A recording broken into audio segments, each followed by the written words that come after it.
Então sejam bem-vindos a mais um encontro. Não esqueça de comentar, de curtir e de compartilhar o nosso vídeo. Hoje nós vamos falar sobre o filósofo Francis Bacon. Francis Bacon, ele vai propor um novo método de investigação da natureza. Então vamos lá. Francis Bacon, ele é do final do século XVI. Ele nasceu na Inglaterra, né? Francis Bacon, ele era inglês. O Bacon, como eu disse lá do final do século XVI, ou seja, do início da modernidade, a modernidade que começa aí com várias mudanças históricas. A gente tem as grandes navegações, né? O descobrimento do Novo Mundo, ou seja, o descobrimento da América.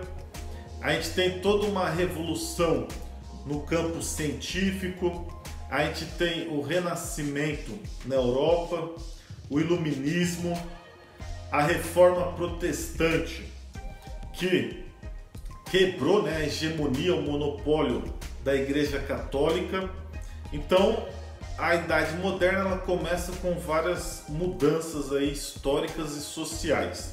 E na história da filosofia, os filósofos estão preocupados em propor novos métodos de investigação da natureza. E o filósofo Francis Bacon, ele vai fazer um questionamento, uma crítica à filosofia que tinha sido desenvolvida até aquele momento. Para ele, a filosofia ainda não tinha sido capaz de desenvolver um conhecimento verdadeiro da natureza. Então, ele vai fazer um questionamento, por exemplo, à filosofia de Aristóteles. Aristóteles, que ele vai criar na sua metafísica, né, a filosofia primeira de Aristóteles, as 4 causas: causa eficiente, causa formal, causa material e causa final. Então, por exemplo, a gente pega uma escultura. Qual que é a causa eficiente? O escultor, né? Aquele que produziu a escultura. Qual que é a causa material? No caso, pode ser uma pedra de mármore. Qual a causa formal? Então, a forma. Por exemplo, a forma de uma pessoa, a forma de um cavalo, etc. E qual a causa final, né? Para que fez a escultura? Então, por exemplo, pode ser para ser vendida, para enfeitar, né? Para ornamentar e etc.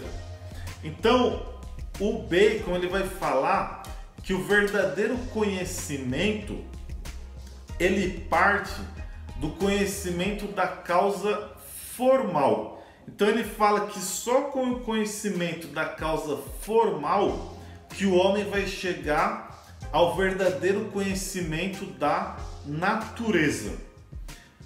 O que seria então essa causa formal? Descoberta da forma de uma natureza dada, interpretação final completa dos fenômenos, isto é, compreensão da estrutura, esquematismo latente de um fenômeno e da lei, processo latente, que regula seu processo. Então, basicamente, a forma é a estrutura, né? A forma é a estrutura. Então, por exemplo, um biólogo, o biólogo ele vai estudar a planta, ele está preocupado em estudar a forma, ou seja, a estrutura, como a planta é composta, né? Como que é formado o organismo. Ele não está preocupado, por exemplo, com a causa final. Para que existe a planta?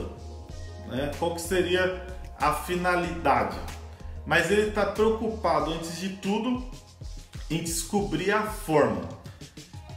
Então ele fala que só o conhecimento da causa formal que o homem vai ser capaz de transformar a natureza. A parte operativa, geração de uma ou mais novas naturezas em um corpo dado. Isto é, transformação dos corpos materiais por meio da introdução neles de uma ou mais qualidades sensíveis. Então a finalidade desse conhecimento da causa formal, da forma, para Bacon seria a transformação, né? A manipulação da natureza. Aí a famosa frase de Bacon: conhecimento é poder. Que poder é esse? É o poder de manipular, de transformar, de modificar a natureza. E agora a gente vai falar do método. O Bacon, ele fala que primeiro o homem precisa tomar consciência dos falsos conhecimentos. Então ele fala refutação das antecipações da natureza, isto é, dos ídolos da tribo, ídolos da caverna, ídolos do foro do mercado, ídolos do teatro.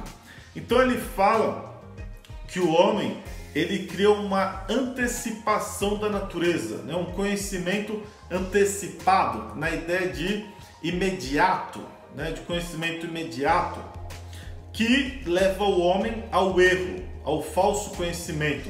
Então o ídolo da tribo seria o falso conhecimento do homem da natureza. O ídolo da caverna seria o falso conhecimento do homem com ele mesmo, né? O seu espírito, a sua alma.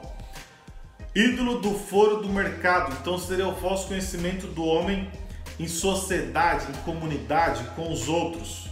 Ídolo do teatro seria o falso conhecimento filosófico.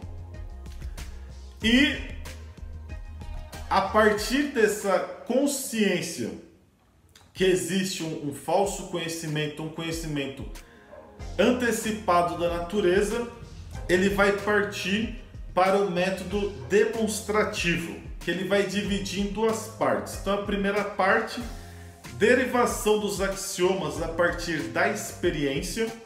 Então ele vai criar 3 tábuas. Primeira, tábuas da presença. Segundo, tábuas da ausência. Terceiro, tábuas dos graus. O que seria isso basicamente?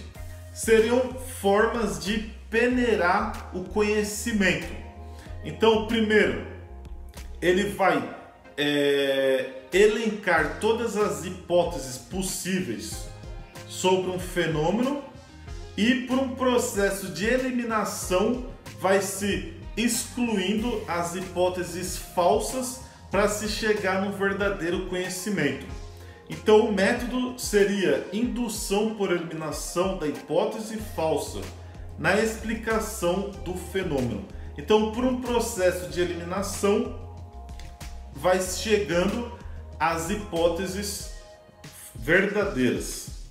O objetivo, primeira vindima ou interpretação inicial. Isto é, primeira hipótese coerente com os dados experimentais. Então, a partir desse processo, se chega a uma primeira vindima, ou seja, a uma interpretação inicial. E a segunda parte, derivação de novos fenômenos da primeira vindima, por meio de técnicas experimentais, instâncias prerrogativas, retificações da indução e etc. Então, a partir da primeira vindima, da representação inicial, se faz uma outra vindima, né? Se faz novas derivações a partir da primeira interpretação inicial. Beleza? Não esqueça de comentar, de curtir e de compartilhar o nosso vídeo. Valeu e até a próxima!